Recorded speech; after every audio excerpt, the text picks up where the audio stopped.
Nithyanandam, all the Kailas, all the Paramashivasena participants, Nithyanandam in all of our Kailasas, please settle down.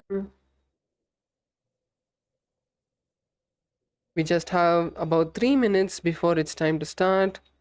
Nithyanandam,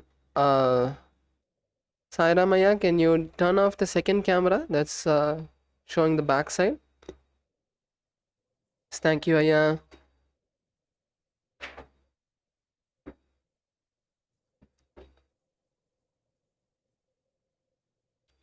Nithyanandam, Kailasa, Salem, Kailasa, Malaysia, please settle down.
Yes, Nithyanandam.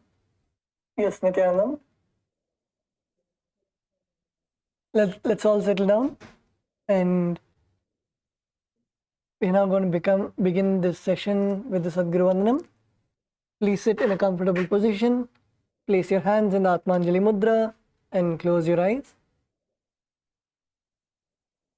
Nithyanandam Paramasukhatam Kevalam Jnanamurtim Dvandvatitam Gagana Sadrisham Tattvamasya Ekam Nityam Vimalamachalam Sarvadhi Sakshibhutam Bhavatitam Trigunarahitam Sadgurum Tam Namami.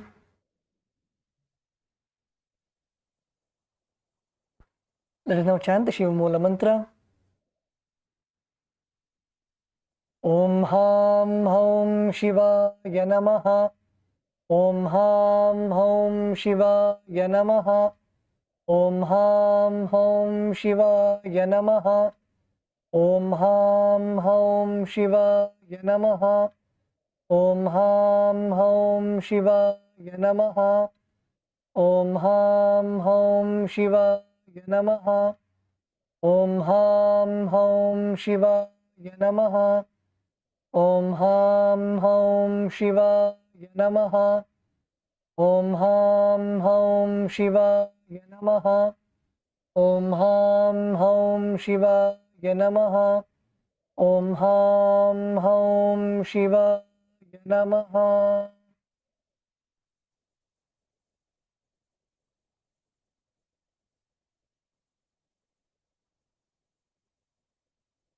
We will now be entering into the Tattvachmanam, the ritualistic cleansing of the mouth. Now, keeping your right hand in a cupped position in the Gokarna Mudra as the Acharya is demonstrating, take a spoon of water, an udharni of water, into your right palm. Sip the water from the base of the right palm along with the mantra. Om Atmatattvam Shodhayami Svadham. Take another udharni of water. Om Vidyatattvam Shodhayami Svadham. Take another udharni of water. Om Shivatattvam Shodhayami Svadham. Please wash your hand. With the base of the right thumb, wipe your lips twice from the right to the left along with the mantra. Om Ham Hridayaya Namaha. Please wash your hand again. Now, with the tips of the index, middle, and ring fingers joined together, touch above the upper lip and below the lower lip. Again, wash your hand. With the tips of the index finger and thumb joined together, touch the right nostril, the left nostril. With the ring finger and thumb joined together, touch the right eye, the left eye, the right ear, and then the left ear. Again, wash your hand. With the little finger and thumb joined together, touch the navel center, the right chest, the left chest. With all 5 fingers joined together, touch above the head, the right shoulder, left shoulder, and then your heart center. Again, wash your hand.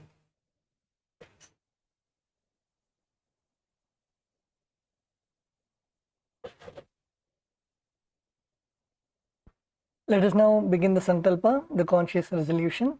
Please close your eyes and let us visualize how we want to manifest our body, how we want to manifest our day.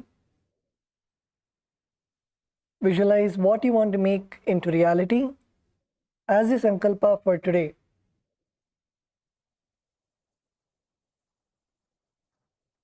Your health, wealth, relationships, and ultimately the moksha that you want to manifest.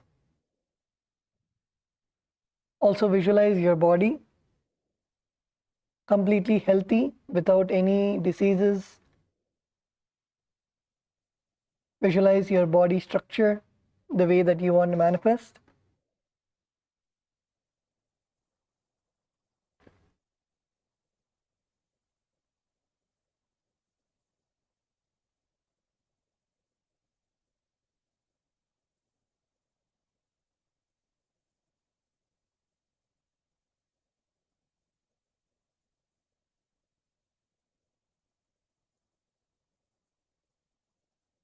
And with that, let us now begin the Sankalpa.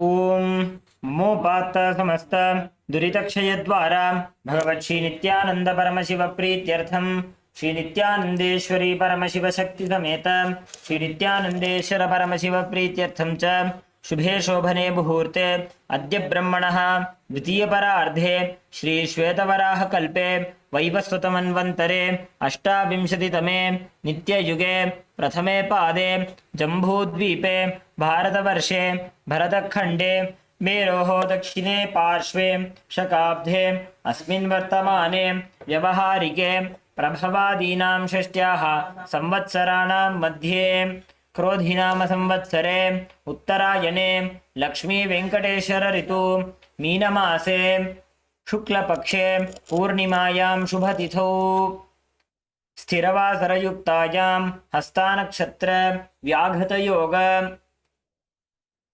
भवकरण एवं गुणविशेषण विशिष्टायाम् अस्यां शुभतिथौ श्री कैलासोन्नत द्वादशांत श्यामला पीठारूढ़ श्री मीनाक्षी सुंदरेश्वरा भिन्न स्वरूप परशिवपुत्र रत्नकुमार गुरुमन्य तुल्यावतार श्री पार्वती स्तन्यपान लब्ध दिव्य ज्ञान विश्रुत सकल निगमागमसारभूत द्राविड वेद प्रवक्त्र श्रीमत् परमशिव करुणा समधिगत मुक्तामय चतुरश्रयान् गीयमान छत्र चामर श्रीजिह्नकाहलादि समस्त विरदावल्यलङ्कृत ज्ञान विज्ञान चक्रवर्ती सर्वजन संघ सद्यो निर्वाण दीक्षा व्ययापवर्गवर्ष विश्रानजीमूत परमदकलभकेसरी शैव सिद्धांत स्थापनाचार्य श्री राजाधिराज पांड्य महाराज गुरु क्षपणशाक्यादि महांधकार निवारण ज्ञान भानु वीक्षणा नरहारह ध्वजोच्छेदन पूर्वक श्रीमद्ऋषभध्वज स्थापक शैव समय कर्तृ सर्वज्ञ पीठारूढ़ श्री जगद्गुरु श्री ज्ञान संबंध देशिक स्वामी वागीश सुंदर माणिक्यवाचक स्वामिनां अवतारभूत श्री ज्ञान संबंध स्वामी पुनरुद्धृत श्यामला पीठ सर्वज्ञ पीठ तृणवद्युत्तर द्विशततम गुरु महासन्निधान नित्योत्सव नित्य मंगल नित्य कल्याण नित्यर्जित कैलास परंपरागत आदि कैलास नित्यानंद पीठ महासंस्थान महासिंहासन पीठ कत्र साक्षात् श्री परमशिव समुद्भूत कैलास परंपरागत वैवस्वत मनुक्ष्वाको हरिश्चंद्र भगीरथ श्रीरामचंद्र शूरसेन इत्यादि अनवच्छिन्न सार्वभौम चक्रवर्ती परंपरागत चतुष्षष्टि योगिनी मंडित चतुष्षष्टि संप्रदाय प्रवर्तक मनुधर्म शासन सूर्यवंश प्राप्त सर्वज्ञ पीठ सुरांगी साम्राज्य मूर्धाभिषिक्त चूड़ामणि साक्षात् श्री परमशिव समुद्भूत कपिल महागुरु पुनरुद्धृत महानिर्वाणी पीठ अष्टोत्तर सहस्र श्री महामंडलेश्वर साक्षात् श्री परमशिव समुद्भूत श्री महागणपति समारंभ अनवच्छिन्न पीठाधीश्वर गुरु परंपरा प्राप्त अटल पीठ अष्टोत्तर सहस्र श्री अटल पीठाधीश्वर धर्म मुक्ति स्वर्गपुर स्वर्ण पीठ त्रयोविंश गुरु महासन्निधान कैलास परंपरागत आदिपीठ सर्वज्ञ पीठ जगद्गुरु श्री कैलास पुनरुद्धारक श्री कैलास परमाचार्य श्रीमत् परमहंस परिव्राजकाचार्य वर्य सच्चिदानंद प्रणव स्वरूप श्रोत्रिय ब्रह्मनिष्ठ श्रीमज्जगद्गुरु श्री भगवत् श्री नित्यानंद परमशिव श्री ज्ञान संबंध देशिक परमाचार्य स्वामिनां प्रीत्यर्थम तेषां पादारविन्दयोः भक्ति सिद्ध्यर्थम गुरुकृपा कटाक्ष सिद्ध्यर्थम क्षेमस्थैर्य वीर्य विजय आयुरारोग्य ऐश्वर्यानाम् अभिवृद्ध्यर्थम धर्मार्थ काम मोक्ष चतुर्विध फल पुरुषार्थ सिद्ध्यर्थम समस्त दुरितोपशान्त्यर्थम समस्त मंगल अवाप्त्यर्थम भगवत् श्री नित्यानंद परमशिव प्रसादेन सकुटुम्बस्य ज्ञान वैराग्य जीवन मुक्ति प्राप्त्यर्थम पूर्ण आरोग्य युक्त दृढ़गात्र यौगिक शरीर सिद्ध्यर्थम परमशिव शक्ति आविष्करणार्थम नित्यानंद योगाभ्यासं करिष्ये. Please wash your hand with an uddarni of water. Om apa upasprishya.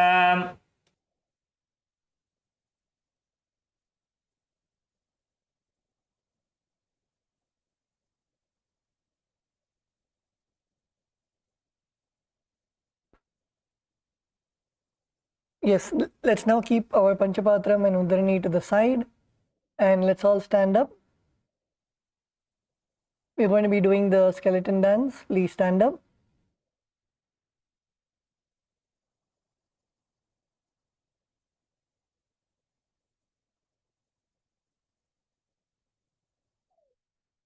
Visualize yourself as a skeleton, only with bones, no muscles, no skin,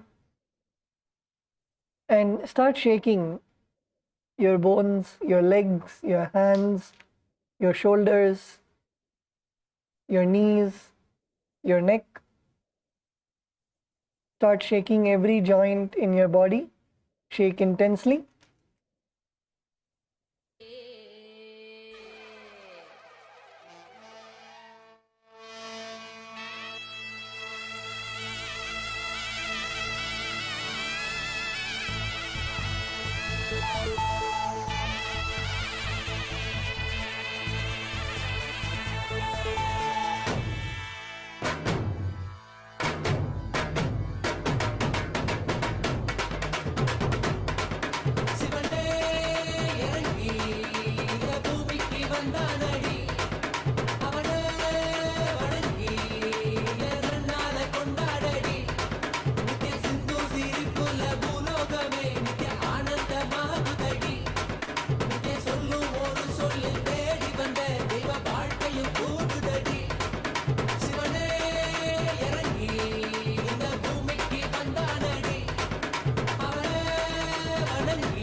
மாற்றிவிட மன எண்ணும் அந்த எண்ணும் அதை தாண்டும் நிலை காட்டிவிட சிவனே இறங்கி இந்த பூமிக்கு வந்தானடி அவனே வணங்கி இந்த நன்னால கொண்டாடடி நித்திய சிந்து சிரிப்புள்ள பூலோகமே நித்திய ஆனந்தமாகுதடி நித்திய சொல்லும் ஒரு சொல்லு தேடி வந்த தெய்வ வாழ்க்கையும் கூடுதடி சிவனே இறங்கி இந்த பூமிக்கு வந்தானடி அவனே வணங்கி இந்த நன்னால கொண்டாடடி நித்திய சிந்து சிரிப்புள்ள பூலோகமே நித்திய ஆனந்தமாகுதடி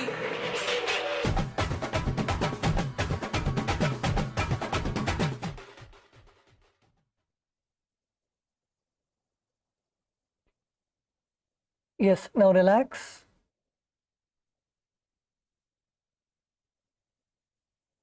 Stand still.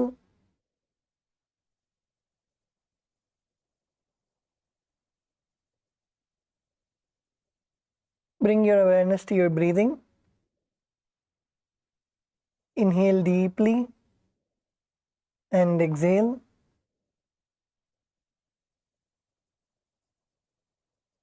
Inhale as deeply as possible and exhale.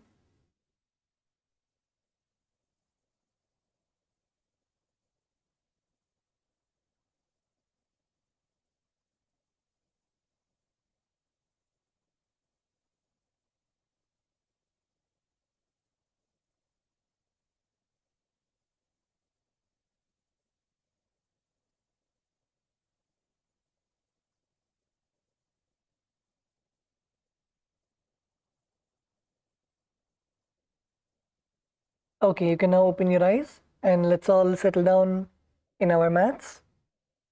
Today we're going to begin the Tritiya Vinyasa Krama, the third sequence of 308 asanas, 508 asanas. So let's settle down in our yoga mats.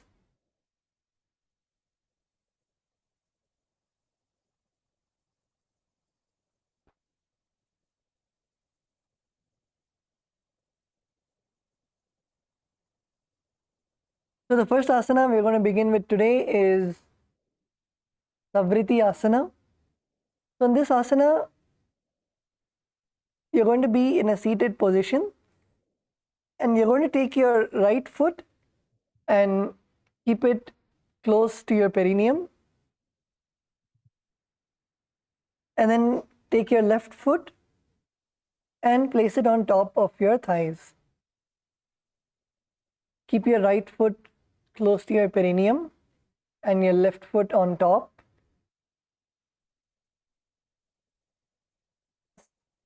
On your knees, sit straight.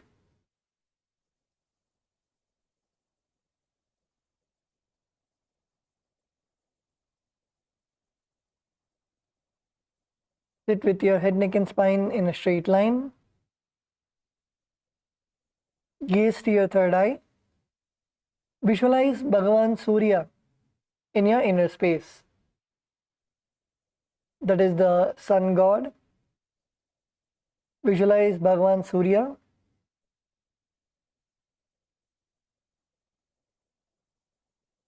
Perform the Samana Kumbhaka. Samana Kumbhaka is inhale, hold your breath, and visualize the fire in your Jataragni.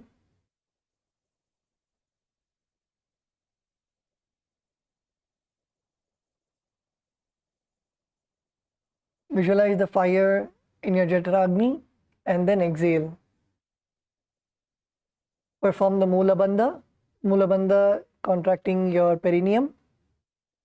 And the Japa Om Nithyananda Paramashivoham.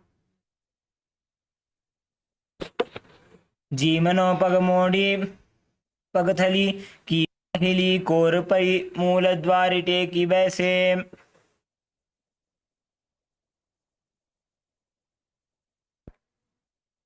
Now relax and open your eyes. The next asana is Vajrasana 2. So in this asana, You're going to continue to keep your right heel at your perineum and your left foot on top, and place your hands on top of your knees. This time you're going to gaze to your nose, and in this asana you're also going to perform the Uddiyana Bandha. Uddiyana Bandha is pulling your stomach in and up. So completely exhale and pull your stomach in and up. If you want to feel, you can place your hands on your stomach and feel your stomach going inside.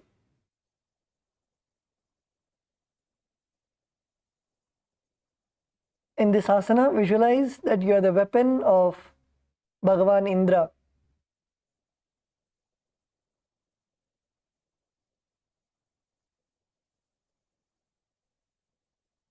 Perform the Samana Kumbhaka. Inhale, visualize the Jataragni, the fire in your stomach, and exhale. And perform the japa Om Nithyananda Paramashivoham. सव्येन कन्दं प्रपीड्य चान्यं पादं तुलिङ्गोपरि निक्षिपे च वज्रं सदा प्राणजये च सिद्धं ग्रीवातनो मस्तकमस्तशस्तम्.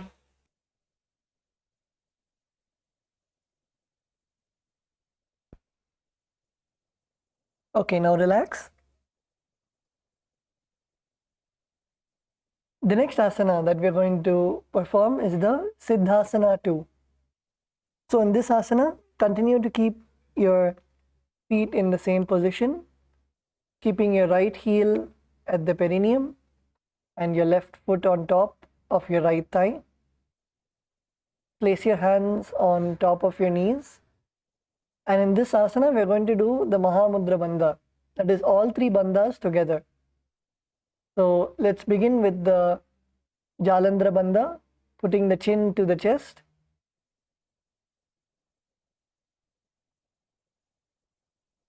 Second is Uddiyana Bandha, pulling your stomach in and up. Third is Mula Bandha, contracting your perineum.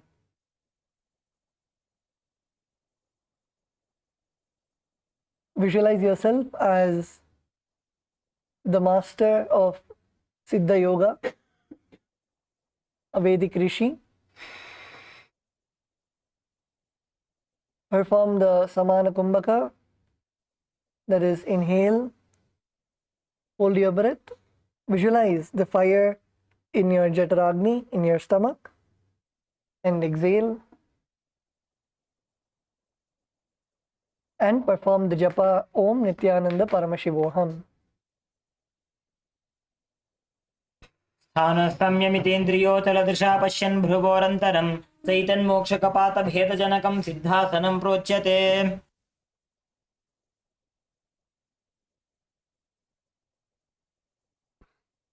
Now relax.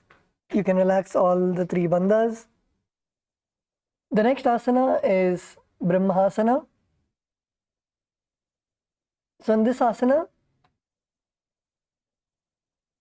continue to place your right foot at the perineum and your left foot on top. And keep your left toes in between your thighs and legs.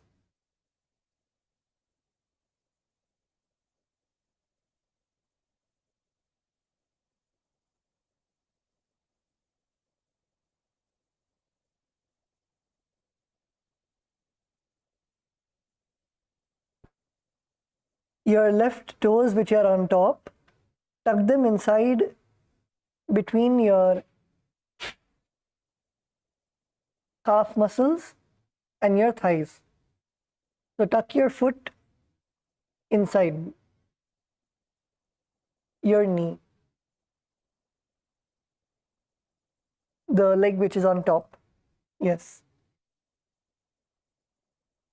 And now keep your hands cupped on together on your right knee. Place both your hands Cup both your hands and place them on your right knee.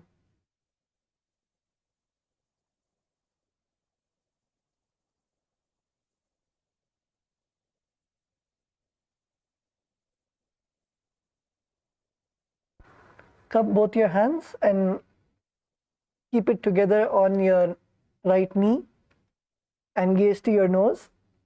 In this asana also, we'll be performing all the three bandhas together, the Mahamudra Bandha. So first is Jalandhara Bandha, bring your chin to the chest. Second is Uddiyana Bandha, pull your stomach in and up. And third is Mula Bandha, contract your perineum.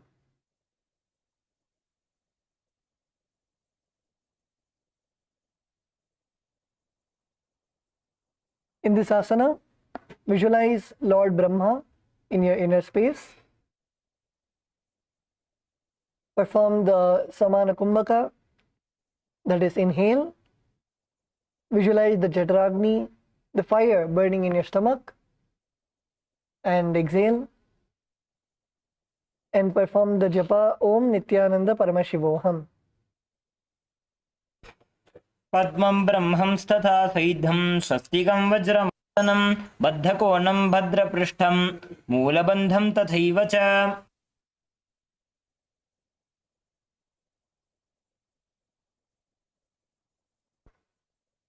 Now relax. The next asana is Muktasana. So in this asana, again continue to be in the same position. Keep your right heel at the perineum, and this time you can untuck your foot and you can keep your left foot on top of your thighs. And place both your hands on top of your respective knees. Sit in a relaxed way and listen intensely to the sounds that are happening around you.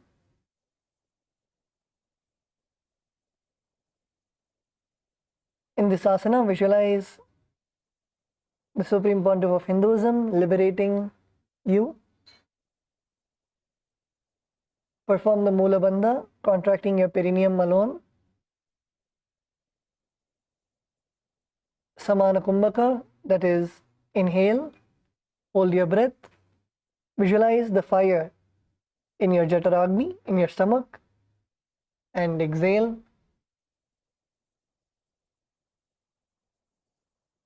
And perform the japa Om Nithyananda Paramashivoham. तासने स्थितो योगी मुद्रां सन्धाय शाम्भवीं शृणुयात् दक्षिणे कर्णे नादमन्तस्तमेकधिः.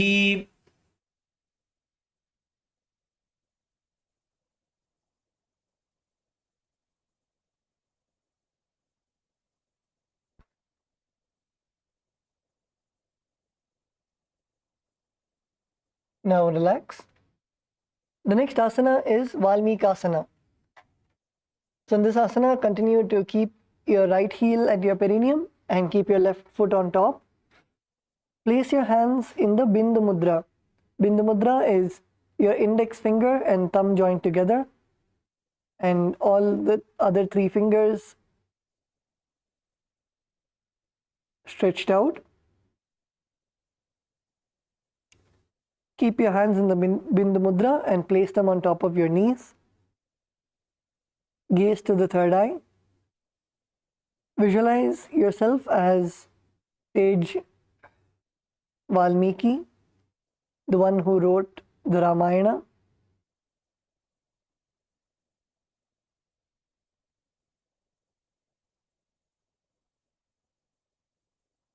Perform the Mula Bandha, contracting your perineum, and the pranayama of the Samana Kumbhaka. Inhale, hold your breath, visualize the fire in your stomach, and then exhale. And the internal japa Om Nithyananda Paramashivoham. बेसिकरिडा वा पगकी पगथली येडी बारिला फनादि शिमोडी.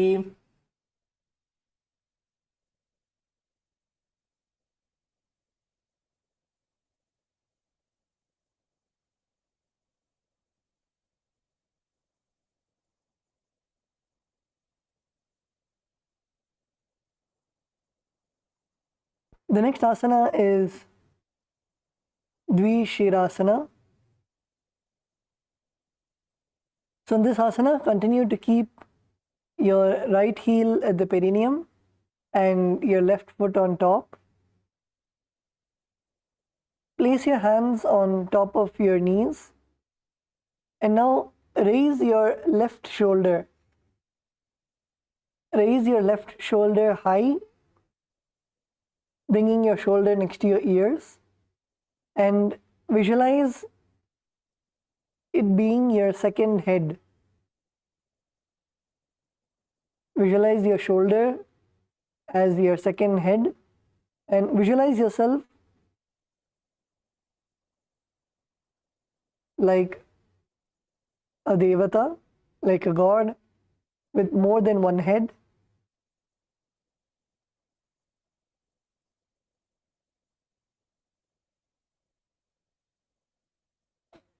Perform the Samana Kumbhaka. Inhale, hold your breath, visualize the Jataragni, the fire in your stomach, and exhale. Perform the Mula Bandha. Mula Bandha is contracting your perineum, and the japa Om Nithyananda Paramashivoham.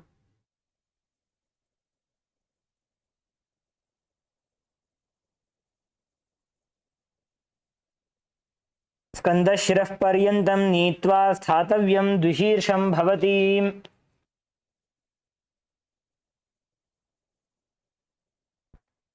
Now let's repeat it on the other side.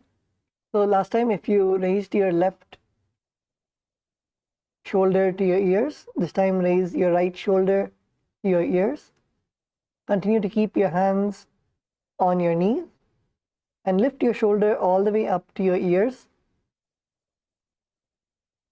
And visualize yourself having more than one head. Visualize yourself like Paramashiva, having 25 heads.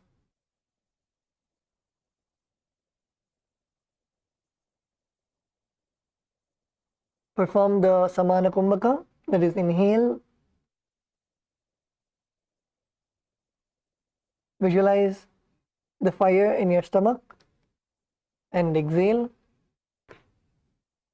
Perform the Mula Bandha, contracting your perineum, and the japa Om Nithyananda Paramashivoham. स्कन्दशिरः पर्यन्तं नीत्वा स्थातव्यं द्विशीर्षं भवति.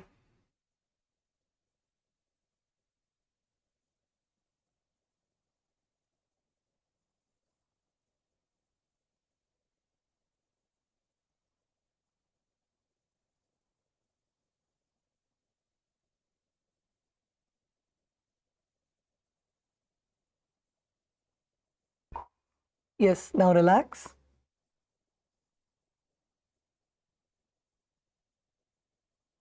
The next asana is Kumbhirasana. So in this asana, you're going to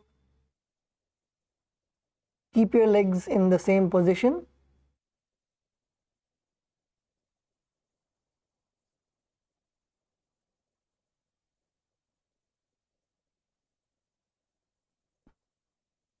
Now, keep your legs in the same position and sit straight with your head, neck, and spine in a straight line. And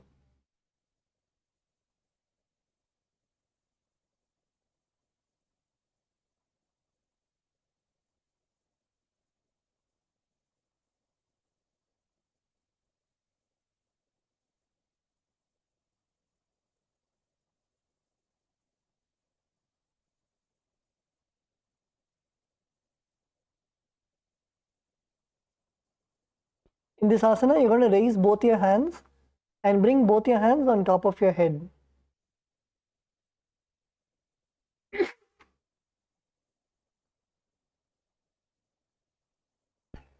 Raise both your hands and keep it on top of your head. Gaze to your nose. Visualize yourself as an alligator. नितम्बे हस्तयुगलं भूमौ सङ्कोचितः पतेत्. कुम्भीरासनमावक्ष्ये वायूनां धारणाय च.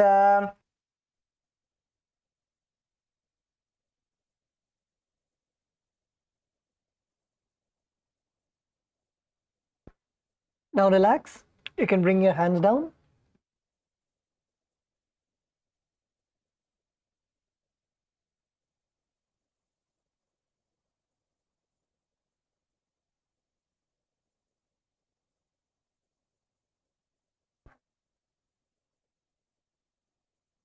Now you can relax your legs. You can stretch your legs and relax. Now place your legs in Sukhasana. So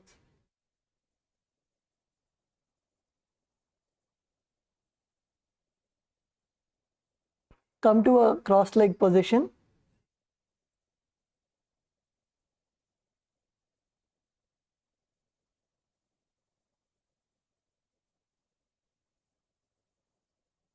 Come to a cross-leg position and sit with your spine straight. Your head, neck and spine in a straight line. And now the next asana is Chakrasana. And in this asana, you're going to visualize each of your chakras as a bright white light. So starting from the Mooladhara chakra, which is located in the base of your spine, the Swadhisthana chakra, located 2 inches below your navel, your Manipuraka chakra, located in your navel, your Anahata chakra, located in your heart center, your Vishuddhi chakra, located in your throat center, the Agnya chakra, located in your brow center, and Sahasrara chakra, located on the crown of your head.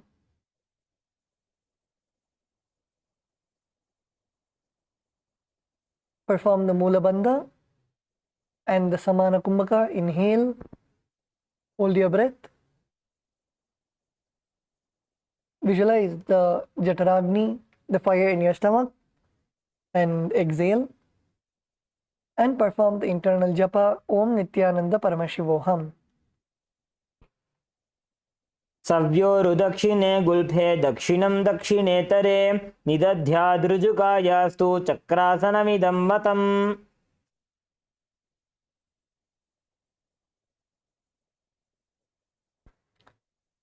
Now relax. The next asana is Swastikasana. Now in this asana, you're going to place both your feet between the opposite thighs and calves. So you're going to bring your right foot inside of your thigh and your left foot also inside of your right thigh. So tuck both your toes inside of your knees.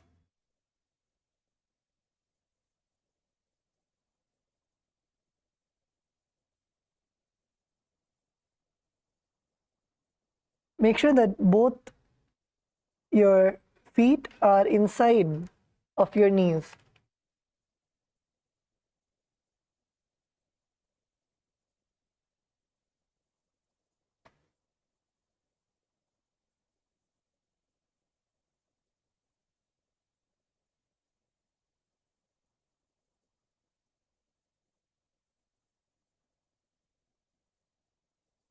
This asana is Swastikasana. So after you tuck your feet inside your knees, keep your hands on top of your knees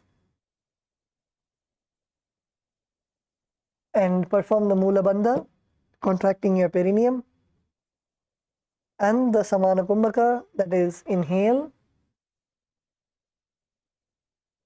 hold your breath, visualize the Jataragni, the fire in your stomach, and exhale. And perform the internal japa Om Nithyananda Paramashivoham. जानोर्वोरन्तरे सम्यक् दृष्ट्वा पादतले उभे समकाय सुखासीन स्वस्तिकं तत्प्रचक्षते.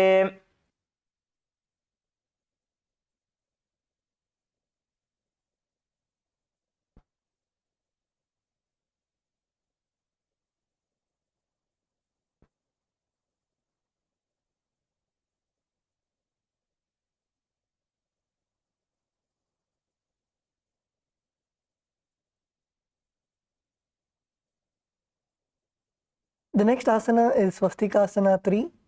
So continue to keep both your feet in between your opposite thighs and calves. Now bring your hands to your heart center and interlace your fingers.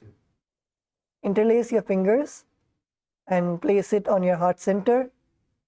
Sit straight with your head, neck and spine in a straight line and gaze in front of you. The mudra that you're performing is the Parashu mudra, interlacing your fingers. Keep them on your heart center and embody peace, well-being, good fortune and prosperity. Create a space of visualization of all of the auspiciousness in your life and the lives of everyone around you.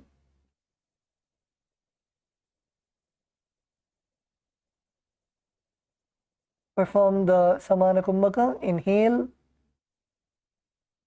hold your breath, visualize the Jataragni, the fire in your stomach, and exhale.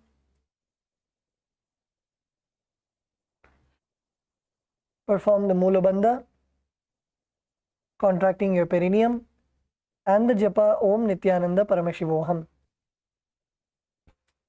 जानुर्वोरन्तरे कृत्वा योगी पादतले उभे ऋजुकाय समासीन स्वस्तिकं तत्प्रचक्षते.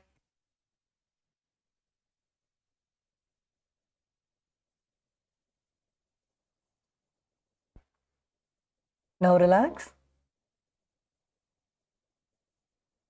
The next asana is Virasana. So in this asana, you're going to place your right foot, you can uncross your feet. So in this asana, you're going to place your right foot between your thighs and calves and your left foot on your opposite thigh.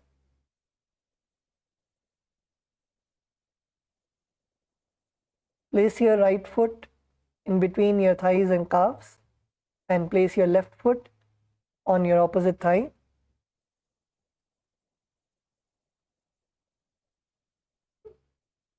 Keep your hands on top of your knees and gaze to the nose.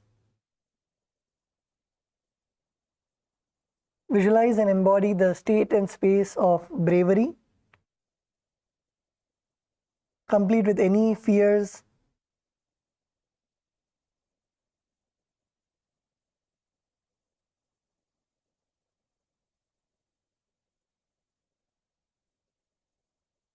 Perform the Mula Bandha.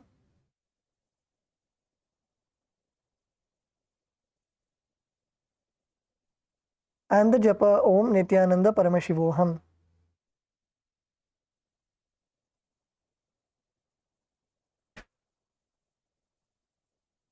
एकस्मिन्नु एक वीरासनमनस्थैर्यकरमुत्साहवीर्यकृते लक्ष्यसन्धानजननं सुखासनमनामयम्.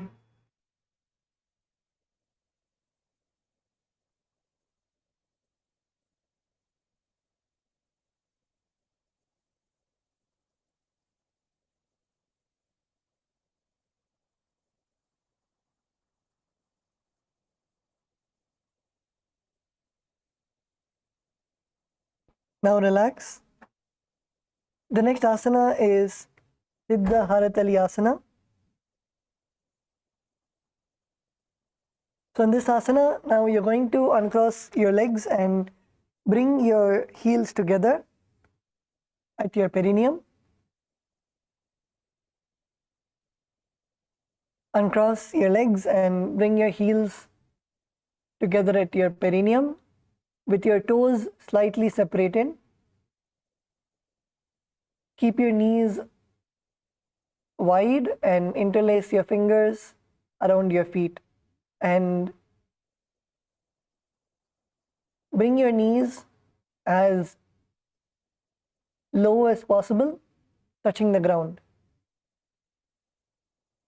Make sure that your knees are touching the ground.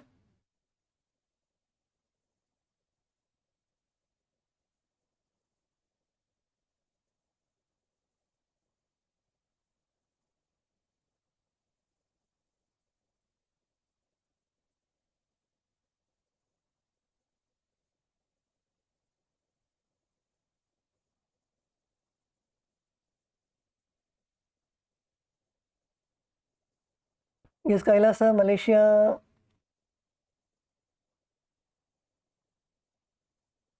Good. Kailasa, LA. Kailasa, LA, Ma Karuna. Bring your knees more down. Try to touch your knees to the ground.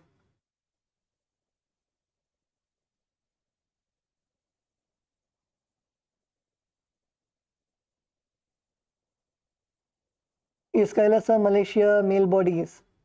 Kailasa, Malaysia, male team. Yes, push your knees down. Push your knees down.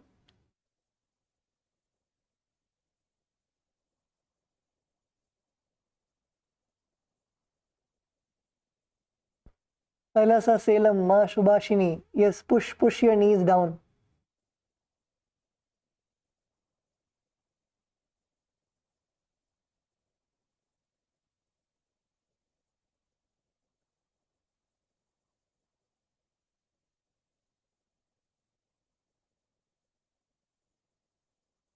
Kailasa, LA, male team, good. Yes, so in this asana, unclutch from all the ego fulfilling successes in your life. And in this asana, you'll also be performing the Jalandhara Bandha. Jalandhara Bandha is putting your chin to your chest. Lock your chin to the chest. Continue to remain in the asana. Perform the Samana Kumbhaka. That is, inhale. Bring your awareness to the Jataragni, the fire in your stomach, and exhale. Perform the japa Om Nithyananda Paramashivoham. पगथली संपूट करी आगुलिया को संपूट करे माहे माहे नूलो राने राने दोवु हाथ के कागसी करे.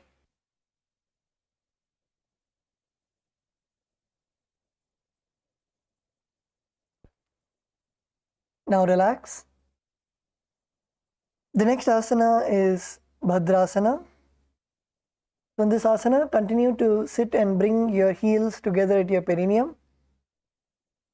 Keep your knees wide and interlace your fingers around your feet. And in this asana also push your knees all the way down as much as possible. Even if it is paining, if it is hurting, you can inhale deeply, and when you exhale, push. When you exhale, push your knees lower and lower. Bring your awareness at the pain and drop the pain at Swamiji's feet. You focus on pushing your knees as low as possible.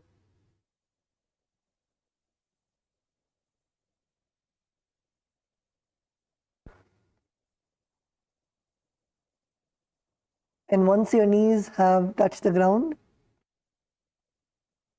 you can interlace your fingers around your feet and visualize yourself as Bhagavan Veerabhadra.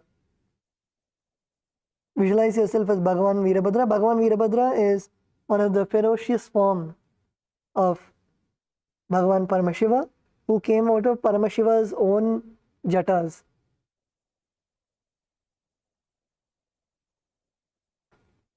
And in this asana, you're going to perform all the three bandhas, the Mahamudra Bandha.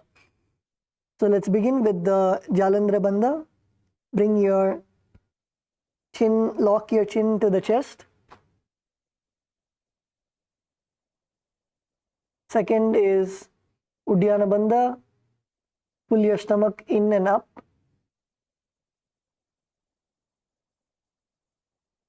And third is Mula Bandha, contracting your perineum.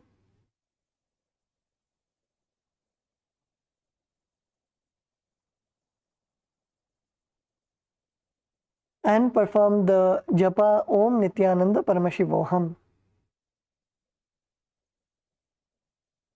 गुल्भौ च वृषणस्यादः सीवन्त्याः पार्श्वयोः क्षिपेत् सव्यगुल्फं तथा सव्ये दक्षगुल्फं तु दक्षिणे.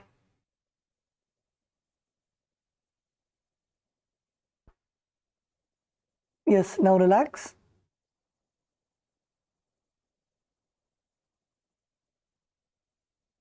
The next asana is Yoga Nrisimhasana.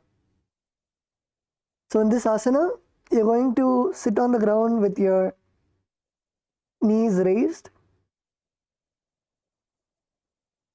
Sit on the ground and raise your knees up.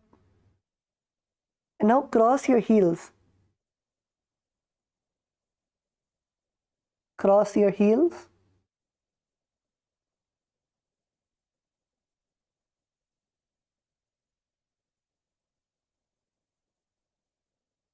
And now place the back of your hands on your knees with your palms facing upwards.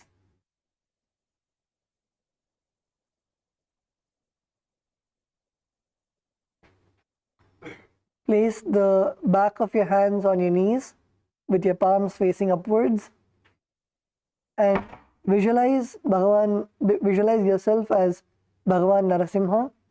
Bhagavan Narasimha is one of the 10 avatars of Bhagavan Mahavishnu, who has a lion face. And stick your tongue out and exhale. Inhale and stick your tongue out and exhale.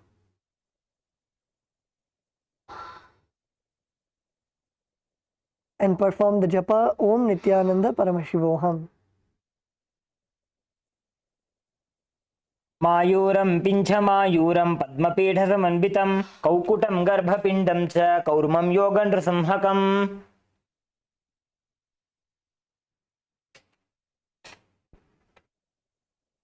Now relax. The next asana is Takarupa Skandasana. So in this asana, continue to keep your knees raised and cross your heels. And this time place your hands on your knees with your palms facing downwards. Place your palms on your knees with your palms facing downwards. Gaze to the nose. Visualize a flock of crows. Visualize a flock of crows. The bird. Bring your gaze to your nose. Perform the Mula Bandha, contracting your perineum. And the Samana Kumbhaka. Inhale. Hold your breath. Visualize the Jataragni in your stomach. And then exhale. And perform the japa Om Nithyananda Paramashivoham. वक्षे काकरूपस्कन्धासनमुत्तमं कलिपापात् प्रमुच्येत वायवीं वशमानयेत् निजपादद्वयं बद्ध्वा स्कन्धदेशे च साधकः नित्यमेतत्पदद्वन्द्वं भूमौ पुष्टिकरद्वयम्.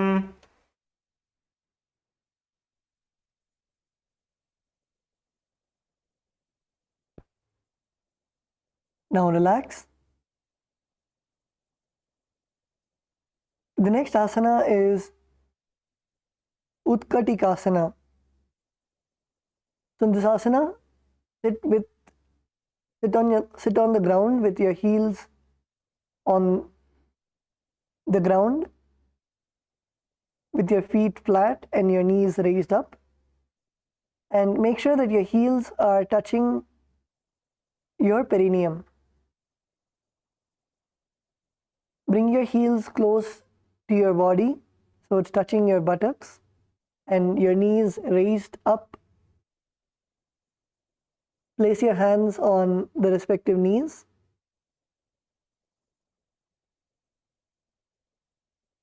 Bring your heels as close as possible.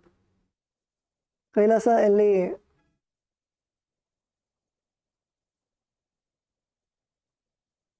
Paunidenaya in Kailasa LA. Bring your heels as close as possible.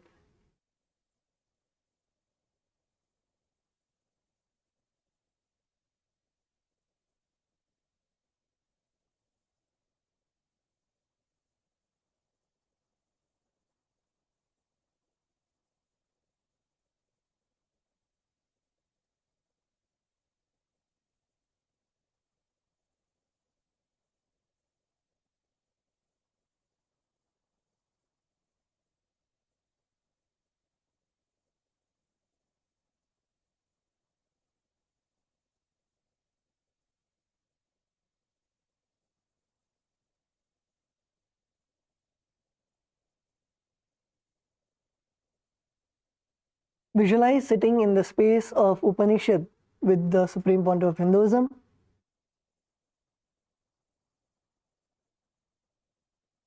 Perform the Ujjayi Pranayama. In the Ujjayi Pranayama, you will inhale through your mouth. Inhale through your mouth and hold your breath for as long as possible and exhale. Perform the Mula Bandha, contracting your perineum, and the Japa Om Nithyananda Paramashivoham.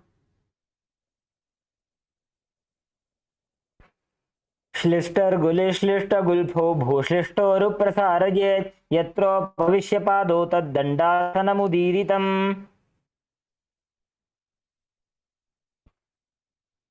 Now relax. The next asana is Dandasana. So in this asana, you're now going to extend your legs in front of you, keeping your ankles and toes together, and rest your hands on your thighs.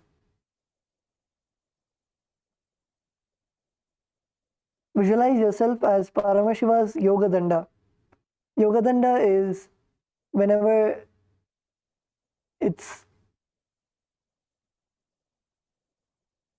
an object which has high spiritual significance, where the Vedic rishis keep their hands on the stick, rest their hands on the stick to do the japa.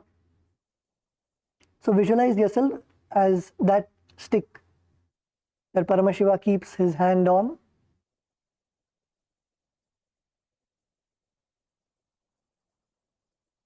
Continue to perform the Ujjayi Kumbhaka, that is, inhale through your mouth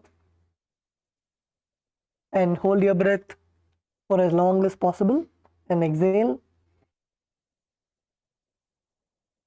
Perform the Mula Bandha, contracting your perineum, and the Japa Om Nithyananda Paramashivoham.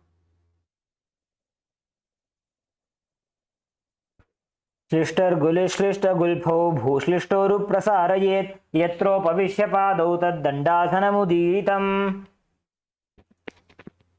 Yes, that's great. Now we move into the next asana, which is Tadaka Mudrasana. So let us now enter into this asana. So now let's take a deep breath, raise our hands all the way to the sky, and lower our foreheads onto the knees in Tadaka Mudrasana. Visualize yourself as a water body. So how the water flows, same way. Allow your body to flow into this asana, lower yourself down, stay there and completely relax. Focus on the breathing, inhaling and exhaling as deeply as you can. Inhale and exhale. And stay there. Yes, that's good. KAILASA Malaysia male team, that's good. Stay there now. Allow yourself to become comfortable. If you're able to hold your toes, try to bring your elbows to the ground. If you're able to hold only your knees, then slowly pull your legs forward. But keep your knees straight and stay there. Do not raise up. Do not give up. Stay there. Allow yourself to completely relax and visualize yourself as water in a tank, just flowing into this asana.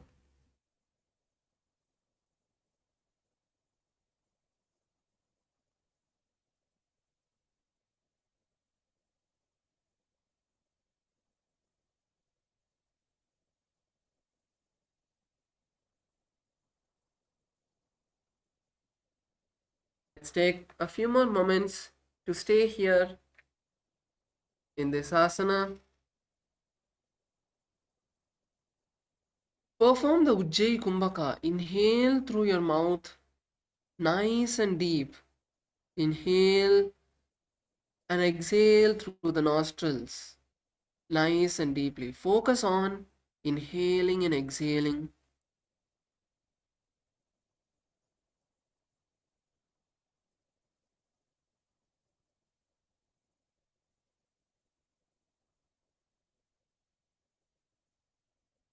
Try to have a breakthrough. Push yourself a bit further than what you have done before. If before you have just held your toes,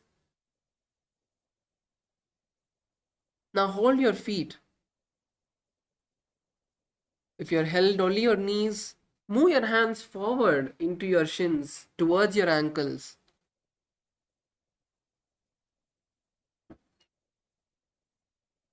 Relax yourself into this asana. Try to lower your forehead onto the knees.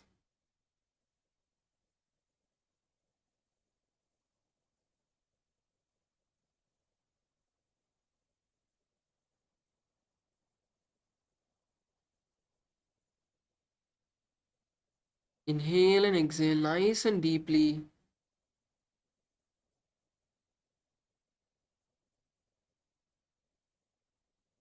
And continue to chant the japa Om Nithyananda Paramashivoham. सभागशीर्ष सर्वांग महामुद्रा च ताटगी बद्धकोणस्बद्ध पद्मं दण्डं पश्चिमतानकम्.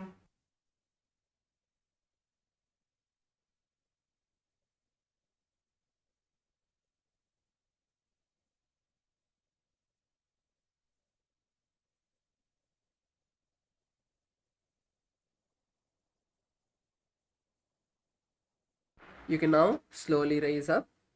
Now we move into the next asana, which is Prayankasana. So in Prayankasana now, we are going to place our hands on the ground and lift our buttocks off the ground. And now try to lift your feet off the ground as well. Lift your feet off the ground as high as you can. You can first start with lifting your buttocks. Good. Kailasa, Malaysia. Yeah, that's good. You're able to stand on your hands. That's good. So now let me give you the technique to perform the asana. So first is bring your hands in front of your buttocks. So don't keep your hands behind you. Harshaya, bring your hands more forward and straighten your back. Bring your hands more forward. So like in front of your thighs, next to your thighs, your hands have to be. And bring your hands nice and close. And now lift your buttocks off the ground and try to kick your legs up. And lean back, try to lean backward.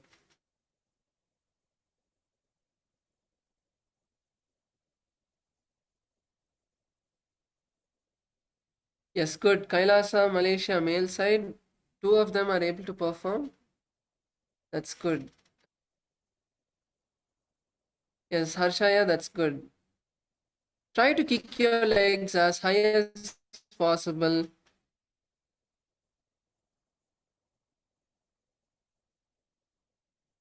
Saramaya, bring your hands a bit more forward.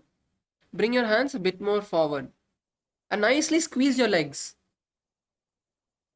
Squeeze your legs with your hands so that you're able to, once you lift your legs, using that pressure you're giving between your legs, because your legs are now stuck in between of your hands, you'll be able to balance that as well. So visualize a cradle, a rocking cradle as you perform this asana, and continue to chant the japa Om Nithyananda Paramashivoham.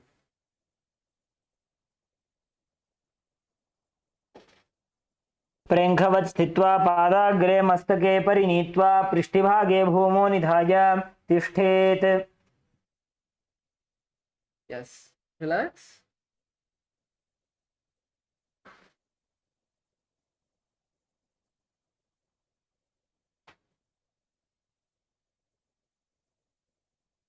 Now we move into the next asana, which is Prankasana 2. So now in Prankasana 2, more than being rigid and stable in this one posture, we are going to kick our legs as high as we can. So like an actual rocking cradle. So first we were in the stable position. Now you want to rock your legs as high as you can and bring it down. So you can kick your legs as high as you can and try to bring your legs slowly down. Try to land them slowly. You don't want to crash your legs. Bring your legs slowly down. So if you want, you can start with keeping one leg on the ground and kick the other leg up. So this is a bit easier on your hands and shoulders. For those of you who are able to perform Prankasana, you can actually perform the full asana where you're kicking your legs together as high as you can and bringing yourself down as if you were rocking yourself in a cradle. Continue to perform the Ujjayi Kumbhaka. Inhale through the mouth and exhale through the nostrils. And chant the japa Om Nithyananda Paramashivoham.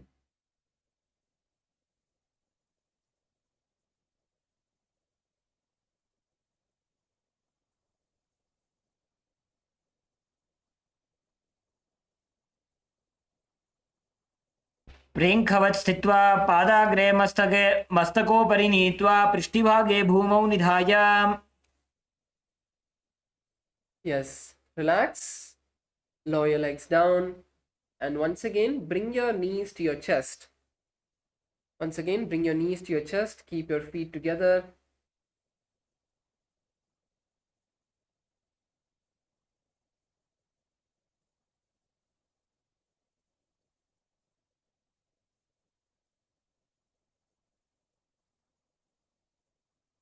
Keep the heels close to the buttocks and gaze to the third eye in Yogasana 3. Continue to perform the Ujjayi Kumbhaka as you inhale deeply through the mouth and exhale through the nostrils. Wrap your arms around the knees. Don't just hold your knees, wrap your hands around the knees.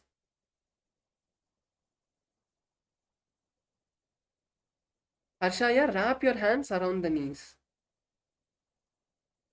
Yes. Ma Yoga Priya Rupini, wrap your hands around the knees. Yes. And continue to visualize Swamiji in your inner space. Gaze to your third eye. Chant the japa Om Nithyananda Paramashivoham.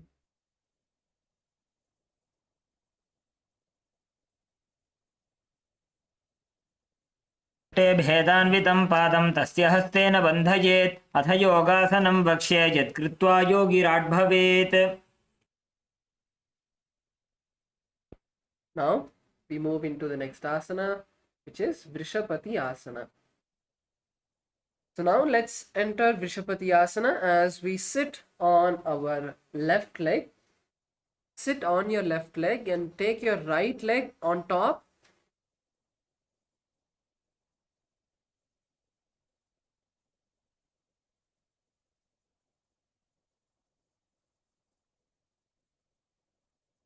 Sit on the left leg. Raise the right leg over the left leg and bring it to the opposite side.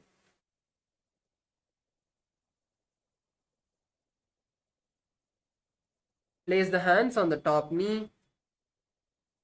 Yes, Kailasa Malaysia, male side, that's correct. Sit with your back straight. Pauni Denaya, that's good. Keep your hands on your top knee. Yes, that's good. Kailasa Malaysia female team, that's good. Salem, good. LA female team, that's good. Visualize a temple in your inner space.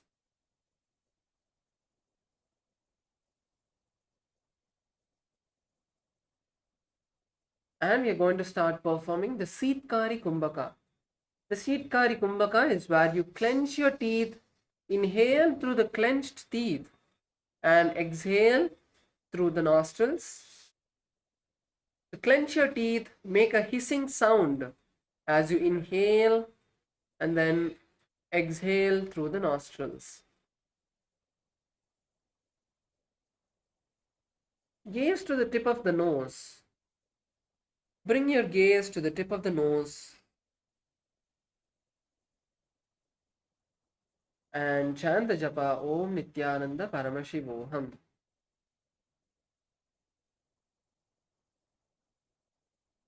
Imanagodo Agrakaridavo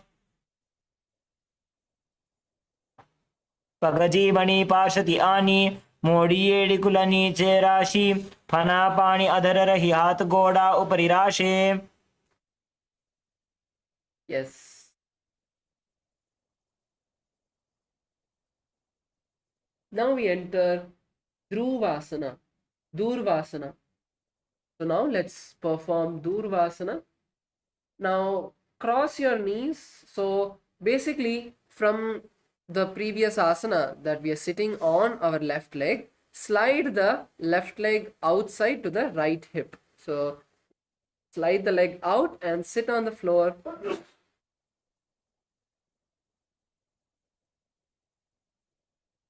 And now we are going to be performing a specific mudra where with the right hand, you're going to be touching the middle joint of your left fingers.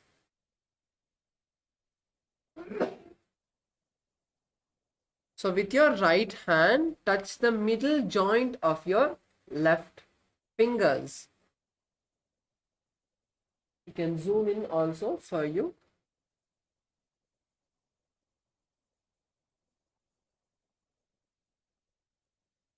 So right hand, touch the middle fingertips and place both of your hands onto the ground. Onto your legs, not on the ground, sorry. Please place your hands on your legs with the palm facing upward. So with your right hand facing upward,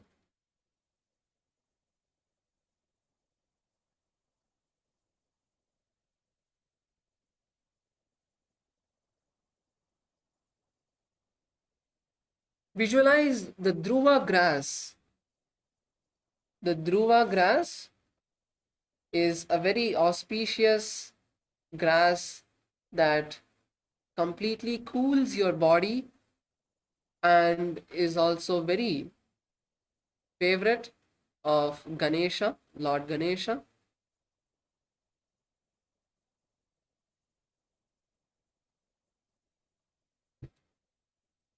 And continue to perform the Seetkari Kumbhaka. Inhale through the clenched teeth, making a hissing like sound, and exhale through the nostrils.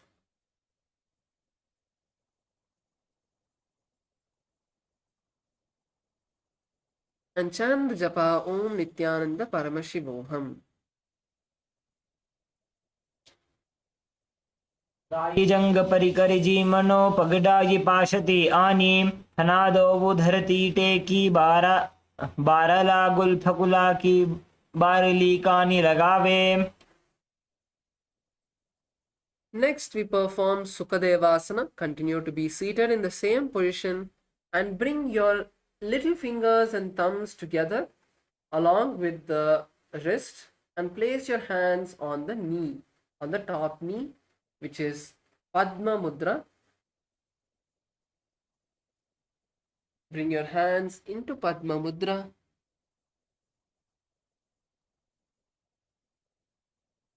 Visualize all the gods and goddesses are pleased with you.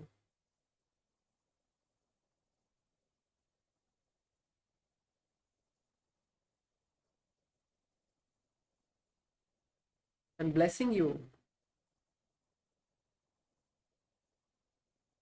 Continue to perform the Shikari Kumbhaka, inhaling through the clenched teeth and exhaling through the nostrils.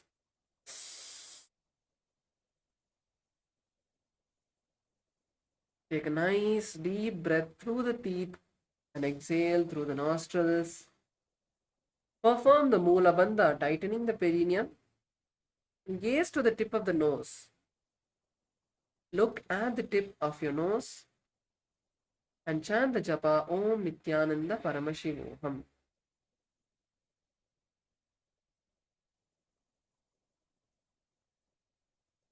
वामजंग अरुपीडी माही दक्षिण PD धरे सुताही.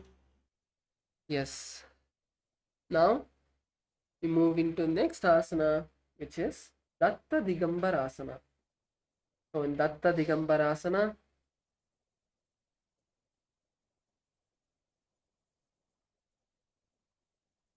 continue to be seated in the same position and place your hands on your feet and hold your feet.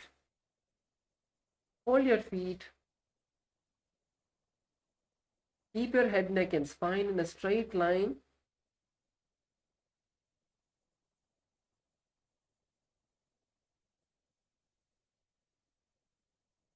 Gaze to the third eye.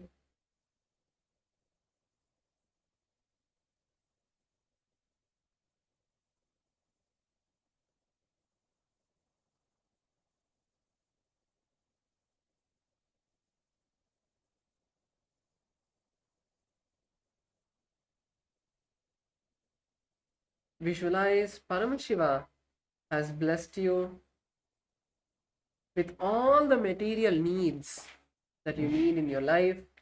Gaze to your third eye.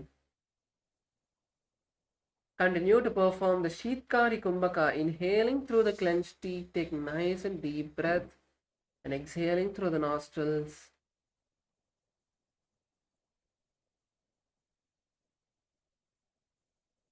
Perform the Mula Bandha, tightening the perineum, and chant the japa internally Om Nithyananda Paramashivoham.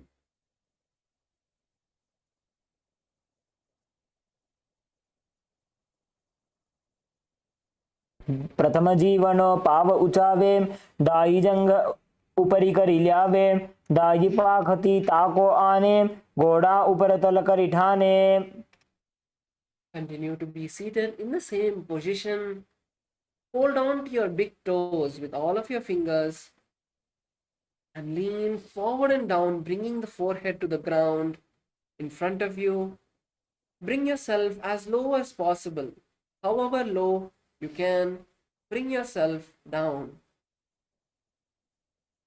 Try to bring your forehead to the ground in front of you as we perform Machandrasana 3, visualizing a fish in our inner space. Visualize a fish in your inner space.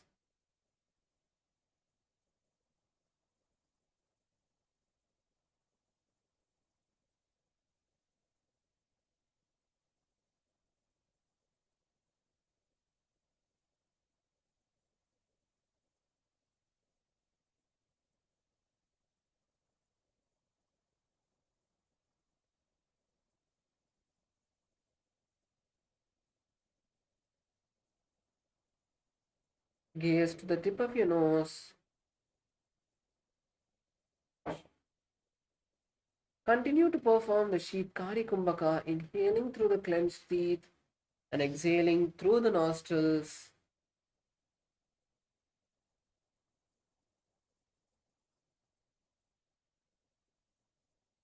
Chant the japa Om Nithyananda Paramashivoham. जीमनो पगडाई जंघ परिराशे येली कड़ी लगावे दावाया को बार लो Gulf जीमना गिदा की. Now raise up and we're going to perform Gomukhasana 2.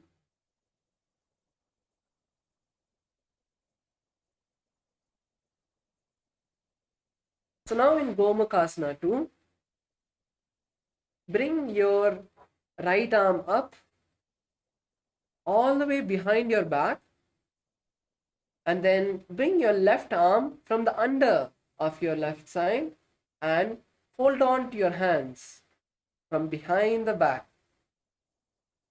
Try to hold on to your hands behind the back. Open your shoulders up. Squeeze your back forward, pushing yourself forward. Roll your shoulder blades back.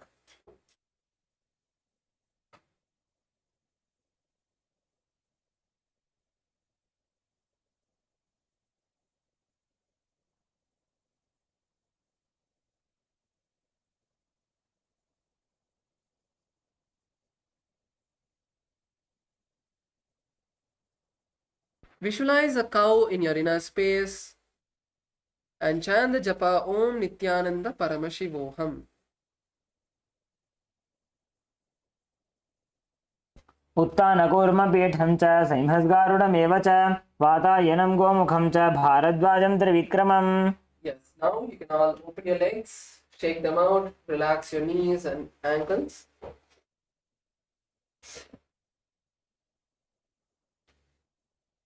Take a moment to just relax our legs.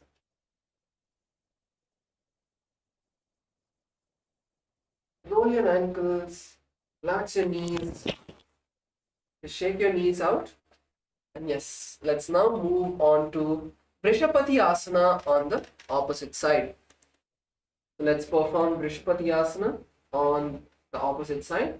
So this time, sit on the left foot. Sorry, this time sit on the right foot. Last time we did on the left side. So sit on the right foot and raise your left leg above the right and bring the left leg to the right hip.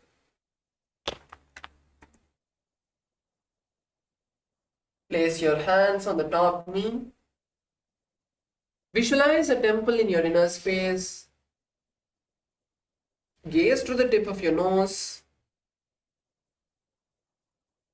Continue to perform the Sheetkari Kumbhaka. Inhale through the clenched teeth and exhale through the nostrils. Take nice and deep breaths. Chant the japa Om Nithyananda Paramashivoham. जीमना घोड़ो अग्रकरिडावो पगजीमणि पाशति आनीम मोड़ियेड़ि कुला नीचे राशि फणा पानी अधर रहे. Yes, now slowly slide the right leg to the left hip and sit on the floor as we move into Durvasana. Now in Durvasana, continue to keep your hands in the mudra where you're going to this time bring the left fingers to the right fingertips. So take your right hand and with the left hand touch the middle joints of the right finger and place the right hand facing up. Keep the right hand facing up.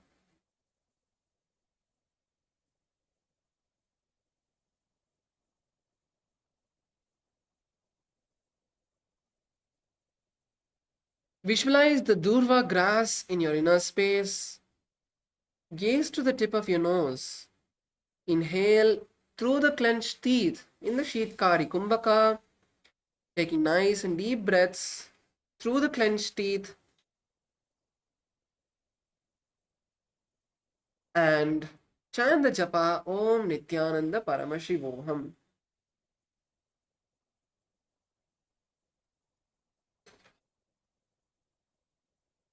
दाई जंग परिकरी जी मनो पगदाई पाशती आनी फनादो धरती टेकी बारला गुल्फकुला की बारिली. Yes, now continue to stay in the same position as we move into Sukadevasana. Now open your hands like a lotus, bringing the wrists together, the thumbs together, and the little fingers together, opening out all the other fingers, and place your hands on the top knee.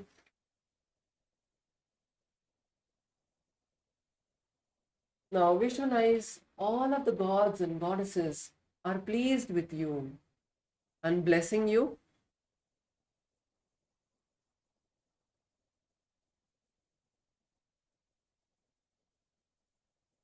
Gaze to the tip of the nose and continue to perform the Sheetkari Kumbhaka. Inhale through the clenched teeth and exhale through the nostrils. Perform the Mula Bandha, tightening the perineum.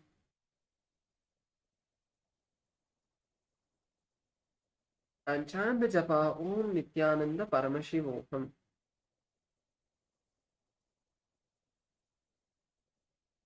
वाम जंग अरुपीडी माही दक्षिण PD धरे सुताही.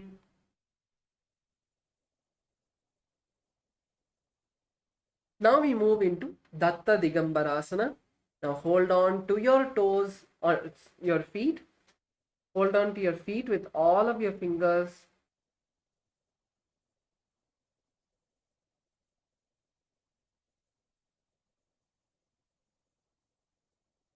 Sit with your head, neck, and spine in a straight line and gaze to your third eye, visualizing Paramashiva blessing you in your inner space.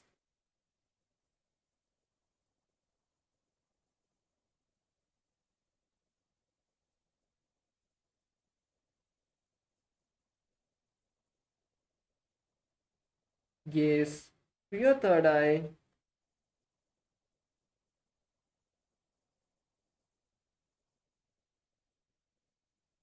Continue to perform the Sheetkari Kumbhaka, inhaling through the clenched teeth and exhaling through the nostrils. Perform the Mula Bandha, tightening the perineum. And chant the japa Om Nithyananda Paramashivoham. प्रथम जीवन पाव उचावे दाई जंग उपरि करी ल्यावे दाई पाखती ताको आने घोड़ा ऊपर तल करी ठाने.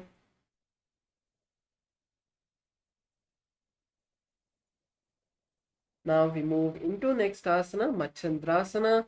Holding on to your big toe with all of the fingers, lean forward and down as you take a nice breath through the teeth in Sheetkari Kumbhaka. Lower yourself down, bring the forehead onto the ground. Inhale and exhale in Sheetkari Kumbhaka and gaze to the tip of the nose.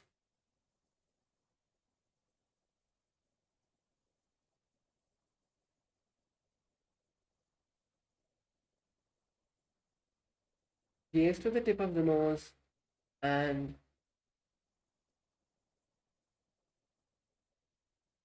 chant japa Om Nithyananda Paramashivoham. पगडाई जंग परिराशे Eli कड़ी लगावे दावाय कौबार लोग Gulf जीमना गिदा की माहिली. Now we move into the next asana, which is Gomukhasana. So you can slowly raise up.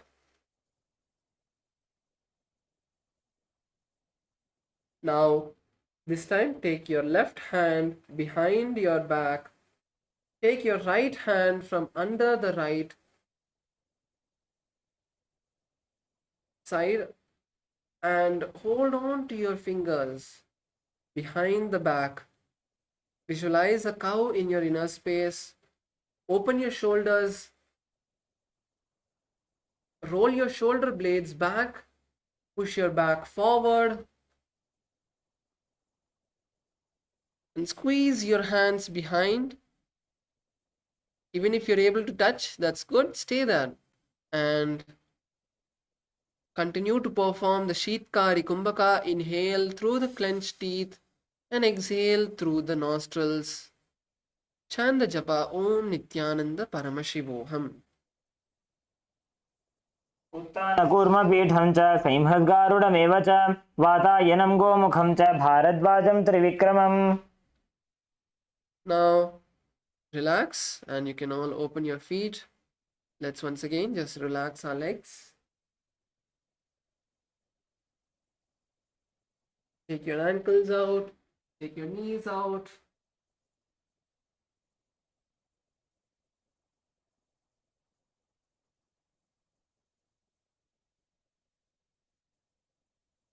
Yes. Now let's hold our feet. Be seated on the ground and fold your feet outside of each hip. So bring your legs to your side. Sit on the ground. This is Virasana. Try to be seated on the ground between your feet. If you can't, slowly keep your hands on the ground in front of you and lower yourself. Allow your knees to stretch slowly and enter into this asana. To start with, you can keep your buttocks on the toes instead of on the ground fully. Then slowly first remove the heels to the side and then move the toes as well and place your buttocks on the ground. Bring yourself step by step. Allow the knees to stretch.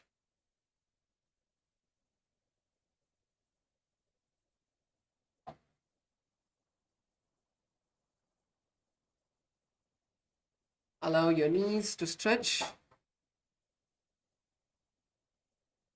Now you're going to be performing the Rechaka Kumbhaka, where you exhale completely, hold your breath as long as you can, and then inhale. So exhale through the nostrils, hold your breath as long as you can, and then inhale back through the nostrils.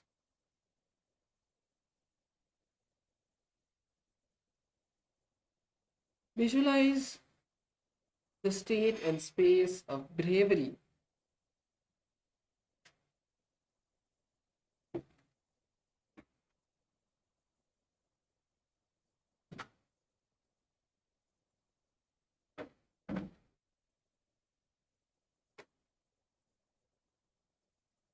Perform the Mula Bandha, tightening the perineum, and the japa Om Nithyananda Paramashivoham.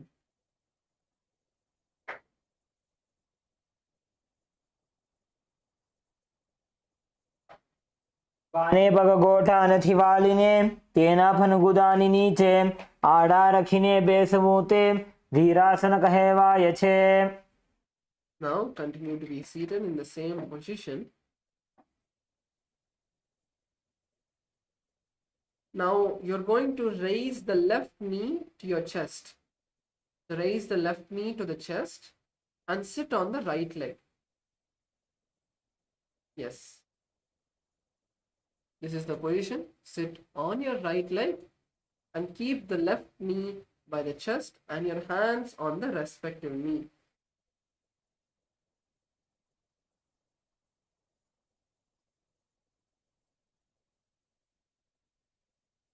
Gaze to the third eye.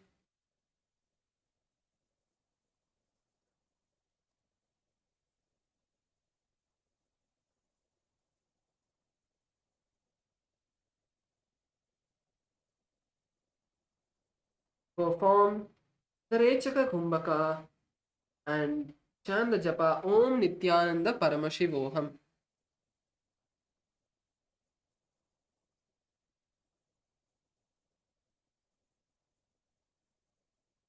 Davos पगधीचनाति वाली पेनी पानी धगराने अडाडिने बेसमूते दक्षिण पाद धीरासन छे. Now bring your right leg in front of the left foot. So keep your left leg in the same position and bring your right leg in front of the left foot.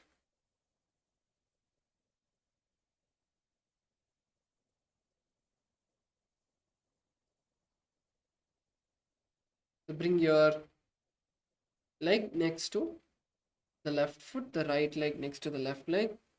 And now wrap the left knee with both of your hands.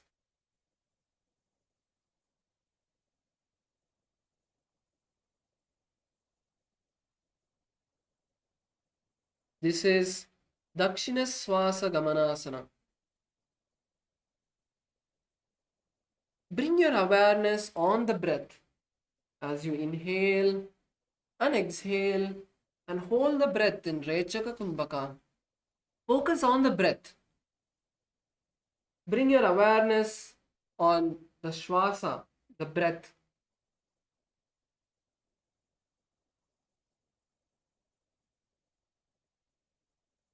Gaze to the tip of your nose. Perform the Mula Bandha, tightening the perineal muscles. And chant the japa Om Nithyananda Paramashivoham. डाबा धगराने अडाडी गुदा other राखी बेसवूं ते वामश्वास गमनासन कहेवा यछे. Yes. Now we're going to switch the position of the legs. Now sit on the left leg, on the left foot with the toes flat, and bring the right foot flat on the ground with the knee by the chest, and place your hands on the respective knees in Vamapada Dhirasana.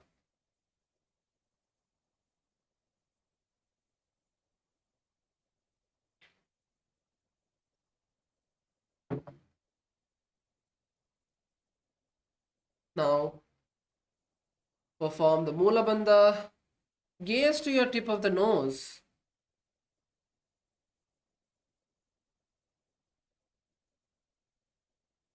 And chant the japa Om Nithyananda Paramashivoham.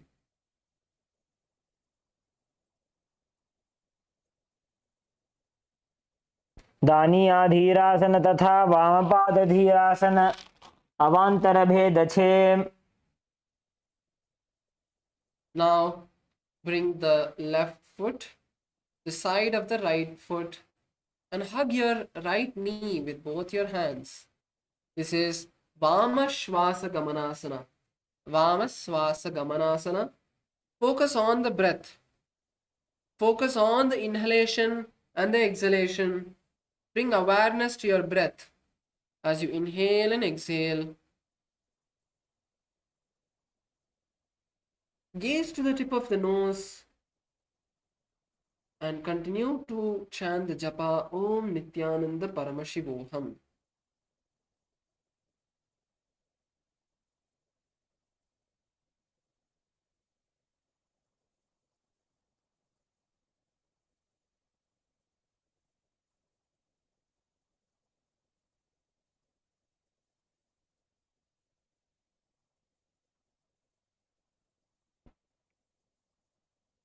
जमनो पगनो धीचन जमने हातानी काखिलमा राखी तेबनी भार die डाबे पगधीचन Tivala वालितेनी. And now we move into Pashasana. So let's come on to our feet.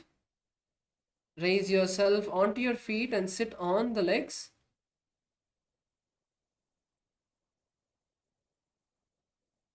So now you're going to twist yourself to the right. Twist yourself to the right side.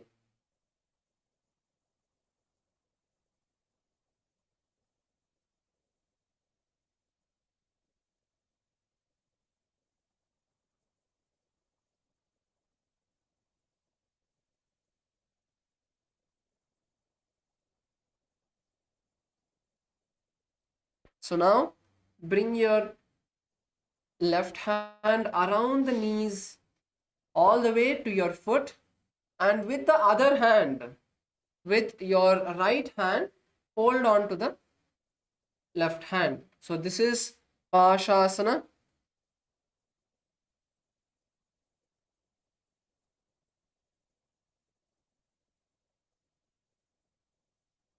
So to make it a bit easier, you can wrap your hand around one leg. So instead of both the right and left knee, just wrap your hand around the left knee alone. So this will make it a bit more easier for you. So first try this. Yes, Harsha, yeah, that's right.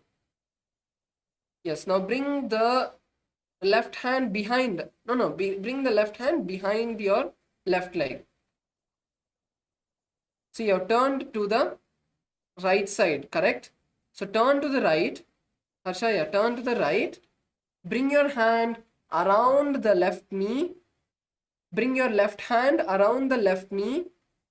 Bring your knees to your chest. Bring your knees to your chest. Left hand. Bring your left hand around the left knee and take it behind you. Yes, like that. And bring the right hand behind your back. Yes, that's correct. Yes, Kailasa, Malaysia, female team, that's good. Now try to hold on to the legs with hold on to both the knees. So all of us are able to do one knee. Now try both knees. Bring your hand around both the knees and bring it down. Harsha, you need to twist your body even more. You need to twist towards your right and bring your right hand in front of the right knee. Your left hand in front of the right knee. Bring your hands to the feet. Near the feet, if you bring your hands, it'll be easier to hold on to the hands. So twist your body as much as you can outside. Twist your body as much as you can to the right. So we're going to get a nice stretch on the right side. Come on, Ma, Yoga Priya Rupini. Come on. Yes. Yes, that's good. You're almost there. Yes, that's good, Ma.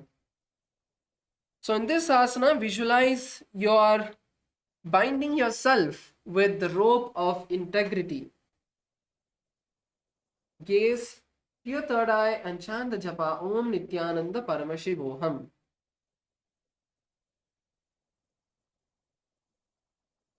पादतले भूमो निधाय जानुनिवृत्ति निधाय विपरीतहस्ताभ्याम् ऊरुसहितजङ्गे निबध्य तिष्ठेत् पाशासनं भवति. Now turn to your turn to your left, and we're going to perform the same Pashasana on the opposite side. So bring your right hand to the left knee, twisting yourself nicely towards the left side. Twist yourself as much as you can towards the left. Bring your left hand from behind your back around and hold on to your left hand. Bring your right hand around the back and hold on to your left hand. So first try one leg, then try both legs.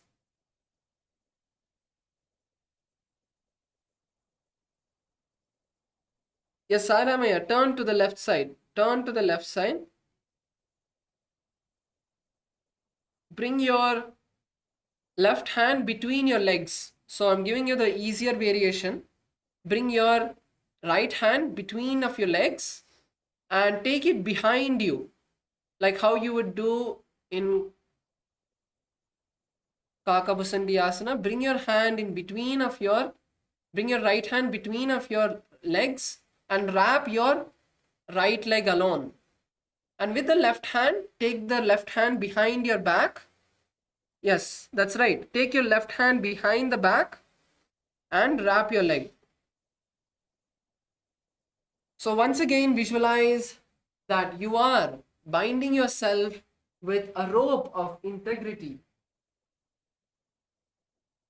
And continue to chant the japa Om Nithyananda Paramashivoham. पादतले भूमो निधाय जानुनिवृत्ति निधाय विपरीतहस्ताभ्याम् ऊरुसहितजङ्गे निबध्य तिष्ठेत् पाशासनं भवति.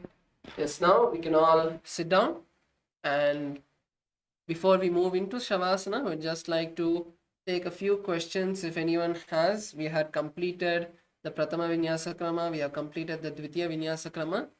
So anyone wants to share any breakthroughs you've had in yoga, like some things that you have done for the first time, you have any questions about the yoga, you can take this time to come forward and ask your questions. Or you can share your experiences overall throughout the day, how your energy level has been, and if you're having any sort of pain because of the yoga, you can share that as well. So I'll be able to help you to come out of that as well.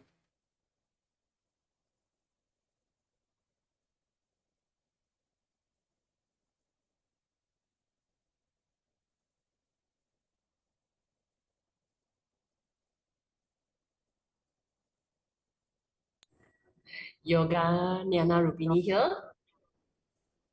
Yes, Nithyananda. Nithyananda. Yesterday I got running nose. Then I almost want to give up because the conscious is very tired. Then at the point, I also want to go to take vitamin C. But at that time, Swamiji come down and heal me. Then remove all the powerlessness. Then feel very gratitude. Then suddenly very energized. Yes, that's Mm. great, man. That's great. So yes, that's really great. Without giving up, you did the yoga, so that's the first thing, and then you also experienced the healing. Yes, yoga is really powerful, and surely you will experience a lot of healing because of that, lot of detox as well because of the yoga. So the running nose and all of that is part of the process. You will experience healing from all of that toxins which is there in your body. So that's great, man. Then today I got the nose block, so every asana is difficult for me to do the prana. See, you can try so for the nose block, what you can try is you can try the neti, which is, you know, where you have the neti pot and you will pour the water through the nose and it will come out from the other side, which will clean all of your sinus and your entire nasal tract, removing all the mucus. So you can try that. So there are many videos on YouTube. You know, you can just watch any video on YouTube itself. They'll show you how to perform the neti Yes, properly. yes, I got do. So you can do that. That will help you. Thank you, Aya. Yes.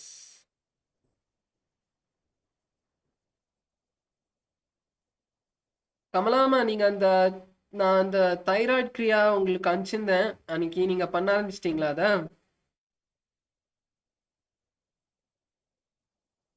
உங்களுக்கு கிடைக்கலையா? Unmute பண்ணி சொல்ல முடியுமா? எனக்கு புரியல, sorry.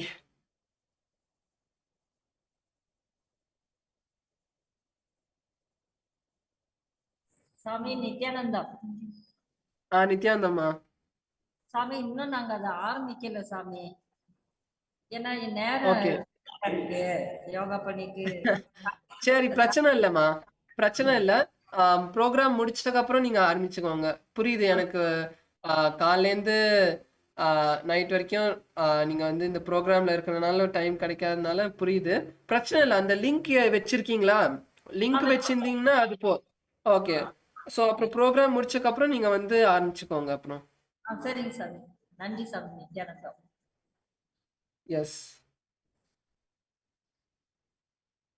Nithyananda Maharaj. Yes, Nithyanandam, Sai Ramaya. Maharaj, I see like we are also putting this live on YouTube, right? Yes, Saya. Okay. So are these available after the session also, the recordings? Yes. Okay. Yes. Okay. You can Great, listen Maharaj. to the yoga sessions. So we have the KAILASA's Nithyananda yoga channel, which is there. So you can listen to these sessions. We are putting it there so that after the program is over, you can go back, and each day is live, right? So you can get back into that same feeling of each day how we went from particular set of asanas, each day completing and going further. So the same process you can continue it after the program as well. So Sai Ramaya, you can also hear your name a lot of times. So feeling like the Acharya that I'm there with you and making you do. So you can listen to the recordings on Nithyananda Yoga channel. Okay, that is great, Maharaj. Especially the instructions and tips and techniques Yes. that you give, right? That are very helpful. Yes, Saya. Thank you, And Maharaj. actually, you can join here itself for the yoga. Even after the program is over, you can request permission and join here also every day morning.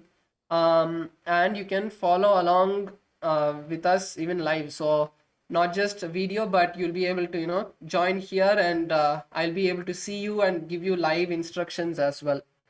So that is also something that you can do. Okay, Maharaj. So here means how, like, so some of the The same Rajya Zoom. Sabha.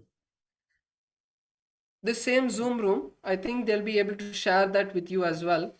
So once you are, or maybe it might be a different Zoom room. You can ask. You can ask the program coordinators. Last time, Swamiji had blessed all of the Paramashivoham graduates, participants to be having the opportunity to join here even after you go back home. So Oh, okay. That would be great, Maharaj, because some of the Seattle participants have started doing yoga. Uh, if they could join this, then it would be great. I'll I'm check not with. sure if all of the participants, all of the devotees from Seattle will be able to join. I think only the participants who um, have completed the Yes. Paramashiva Sena will be able to join. If you want, you can play the live YouTube video. So you can play the live YouTube video for all of them as a Sangha. If you guys are going to be doing, you can take the live video and play. For you specifically, and for the participants from Seattle who have completed the Paramashiva Sena, for those of you, you can join here. Okay, sure, Maharaj. Sounds good. That's great. Yes. So, any other questions or anyone else wants to share? Thank you, Maharaj. Maharaj Nithyananda. எனக்கு sciatica pain இருக்கு, அதுக்கு இந்த யோகா எனக்கு கரெக்டா set ஆகுது Maharaj. So பேசிக்கா இந்த முதுகுக்கு நீங்க வந்து இந்த ஸ்ட்ரெச்சிங் ஆசனாஸ் நீங்க பண்ணீங்கன்னா ஒன்று அது பண்ணுங்க. ஸோ உங்க முதுகை வந்து நல்லா பேசிக்கா அந்த வலிலாம் ஏன் வருதுன்னா இந்த ஏதோ பிடிச்சிருக்கு, சம்திங் இஸ் காட். ஸோ அந்த எனர்ஜி வந்து பிளாக் ஆயிருக்கு, அதா இருக்கலாம். அந்த பிளட் ஃப்ளோ அந்த ஏரியாவுக்கு வந்து சரியா போகாம இருக்கும். ஸோ இந்த மாதிரி நிறைய ரீசன்ஸ் இருக்கு. அது மட்டும் இல்லாம நம்ம பேக் வந்து நம்ம நடக்கறச்சே நம்ம என்ன பண்ணாலும் நம்ம பேக் யூஸ் ஆகிட்டு இருக்குமா. ஸோ நீங்க உட்காரதுக்கு கூட உங்க பேக்னால தான் நீங்க உங்களால உட்கார முடியுது. ஸோ அதனால பேக்குக்கு வந்து கொஞ்சோண்டு எக்ஸசைசஸ் நீங்க வந்து யூடியூப்ல போய் கூட நீங்க வந்து சிம்பிள் பேக் எக்ஸசைசஸ்ன்னு பார்த்து, ஸோ பேசிக்கா நம்மளும் இந்த யோகால பண்றோம். ஸோ ஃபார் எக்ஸாம்பிள் இந்த ஷலபாசனா, தனுராசனா, அதெல்லாம் வந்து நல்ல பவர்ஃபுல்லான பேக் எக்ஸசைஸ். ஸ்ட்ரெச் மட்டும் பண்ணாம அது பேக்கை ஸ்ட்ராங் கூட பண்ணிக்கும். ஸோ பேக் ஸ்ட்ராங் ஆனா மசில்ஸ் வந்து வெயிட் எடுத்துக்கும், மசில்ஸ் வந்து இன்னும் ஸ்ட்ராங் ஆகி அந்த வலி வந்து போக ஆரம்பிக்கும். ஸோ அது ஒன்று பண்ணலாம். அடுத்தது வந்து இந்த ஸ்ட்ரெச்சிங். ஸோ இப்போ புஜங்காசனா, ஸோ இந்த மாதிரி ஆசனாஸ் இருக்கு. ஸோ பேக் இந்த ஃபார்வர்ட், இந்த பశ్చిమ தானாசனா, ஃபார்வர்ட் பெண்ட் ஆசனாஸ். ஸோ இந்த மாதிரி ஆசனாஸ் நீங்க பண்ணறச்சே அந்த பேக்ல அந்த ஃபுல்லாக நல்லா ஸ்ட்ரெச் ஆகி இந்த எல்லா blood flow எனர்ஜி பிளாக்ஸ் அது எல்லாமே ரிலீஸ் ஆகிடும். ஸோ நீங்கள் வந்து அந்த பெயின் வந்து அப்போ குறையும். ஸோ ரெண்டு விஷயம், பேக்கை வந்து ஸ்ட்ராங் பண்ணணும், அதுக்கப்புறம் பேக் வந்து ஸ்ட்ரெச் பண்ணணும். ஸோ இது ரெண்டு பண்ணிங்கன்னா அந்த பெயின் வந்து கம்ப்ளீட்டாக அது குறையும்.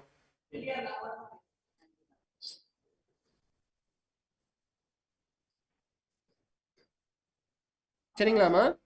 நன்றிங்கம்மா நன்றி Mahesh. Yes. Okay, so with this, let us enter into Shavasana for a few minutes. Please lay down on your back.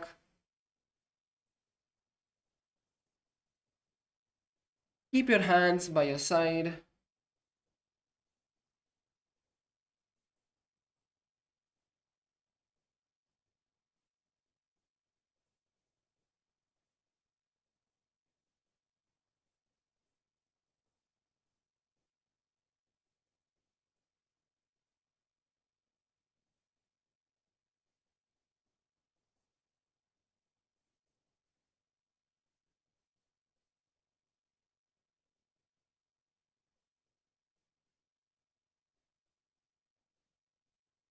Inhale and exhale nice and deeply.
Completely relax your body. Unclutch from all the thoughts.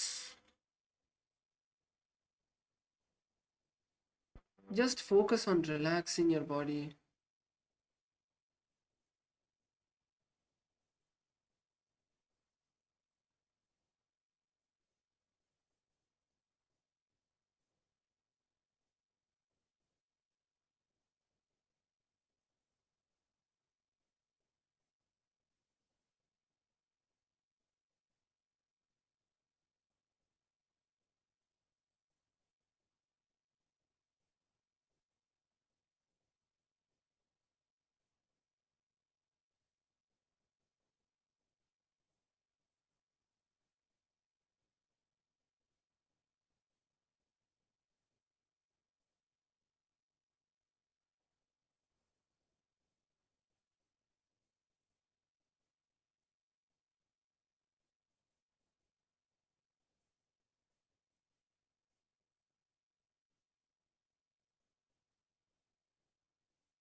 Now, slowly come back to your body.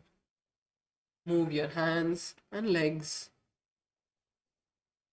Bend your knee.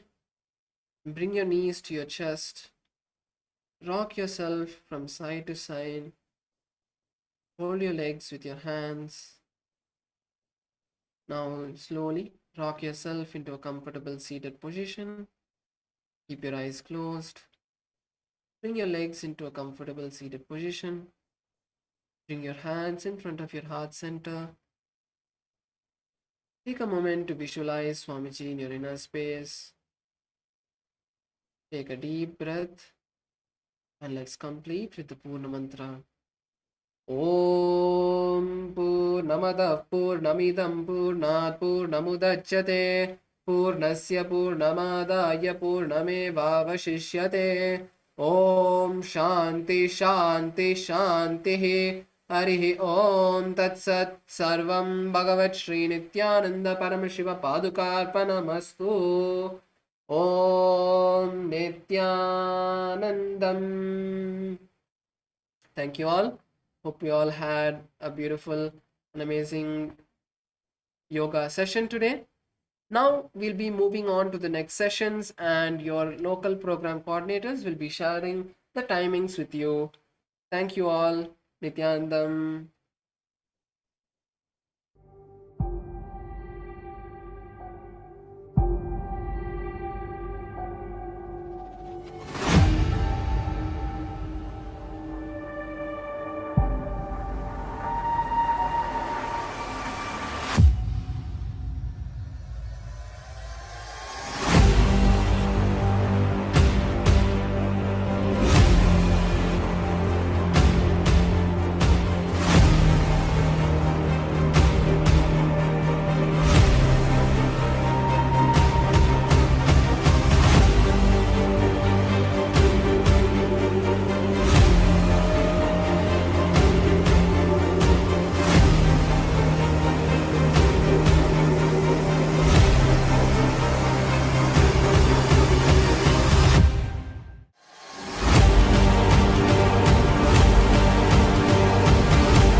Nityanand परमशिवोऽहम्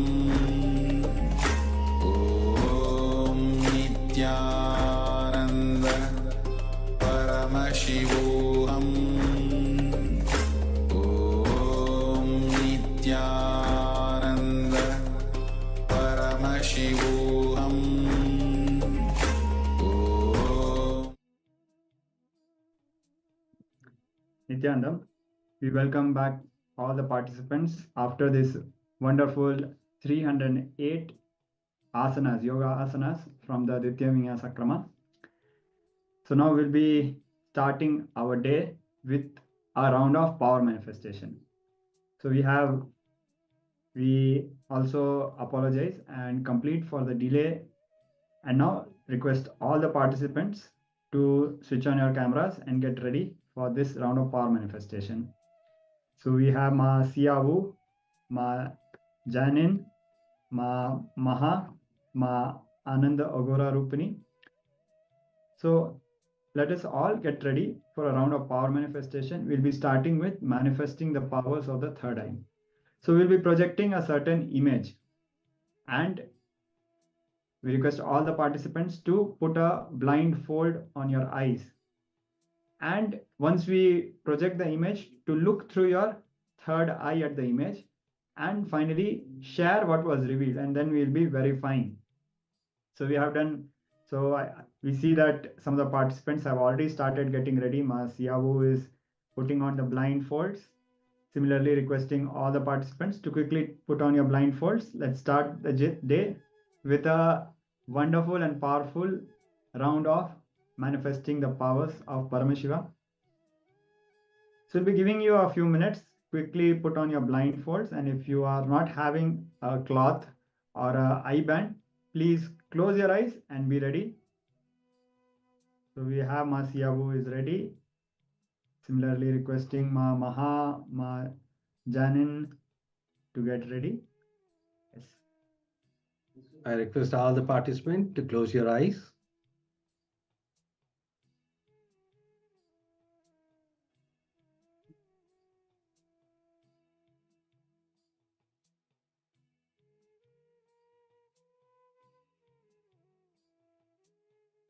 Yes. So now start connecting with Paramashiva. Remember Swamiji in your third eye and start chanting the Mahavakya. Om Nithyananda Paramashivoham. Keep your head, neck, and spine in a straight line. And as you chant with the Mahavakya, intensely reverberate your whole being with the sound, with the powerful Mahavakya. Om Nithyananda Paramashivoham. Yeah. Now, please chant the Mahavakya intensely. Sit straight with your head, neck, and spine. Connect with Swamiji. Be in that space of oneness. And whatever image is being projected, request Swamiji to show through the third eye. Now let's enter into the power manifestation. Keep chanting the Mahavakya intensely.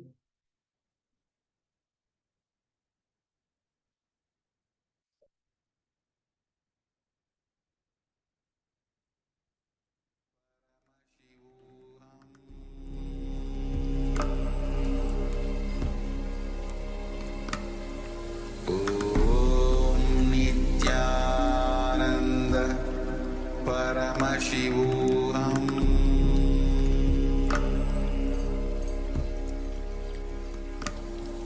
ॐ नित्यानन्द परमशिवोऽहम्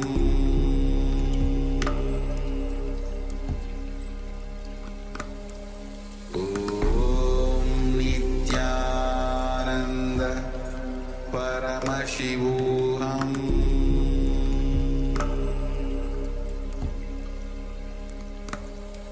Om Nithyananda Paramashivoham